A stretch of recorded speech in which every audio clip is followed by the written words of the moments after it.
Greetings, dear viewer, and welcome to Purposes Crossed, where I hope that people who are called by Jesus for different purposes cross paths and exchange ideas. We continue with our series of reflections on the Sermon on the Mount, and in this video we will deal with Matthew chapter 5, verses 27 and 28. In the previous video, we saw the need for active reconciliation during the period when someone who has a grudge against us is in a frame of mind to reconcile with us. And we saw that we Christians, as Jesus' disciples, are supposed to be the ones who initiate reconciliation rather than wait for the other party.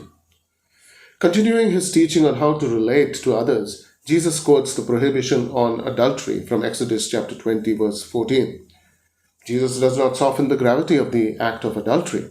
Rather, he disabuses us of the notion that as long as we do not go, quote, all the way, it is okay. He tells us that the lustful look is adulterous because to look at someone lustfully is to covet sexual relations with that person.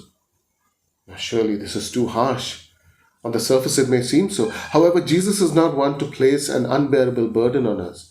He is giving us instruction on discipleship here. How then can we correctly understand his words?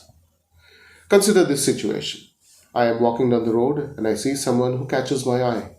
I gaze for an extended moment and realize that the person is quite attractive. I draw my eyes away, continuing along the road. Then come the dangerous moments. What am I going to do with the attractive images so recently imprinted on my mind? Am I now going to recollect those images and mull over them ever so quickly in my mind? Am I going to think of specifics rather than generalities? Is the abstract notion that the person is attractive now going to transform into concrete images of how that person's hair and clothes looked and how those clothes accentuated the person's body? Then am I going to turn back for a second look? The mind is very fast. Though setting up that situation in this video would have taken tens of seconds, the mind can process it all in less than a second. That second look will begin before I have even blinked my eye. And it is all that leads to the second look that Jesus warns us about. It is the move from the general to the specific, from the vague to the concrete that Jesus warns us against. But if all the processing takes barely a second, how can we resist the second look? Here we must remember that the mind can process wholesome thoughts as well as sinful thoughts. What we need to do is train our minds to consistently choose the fork in the road that leads to wholeness. At first it will be difficult.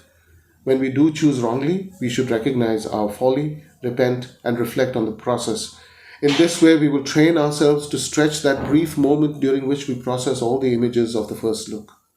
When the moment is stretched, we will find many marker points, such as described above, in which the process can be aborted. And when we abort the process, make it a point to pray for that attractive person. Ask God to bless that person and draw him or her closer to Jesus. Ask God to provide him or her with health and security. Believe me, nothing stultifies the second look better than praying for that person. After all, if the second look dehumanizes that person, prayer rehumanizes the person.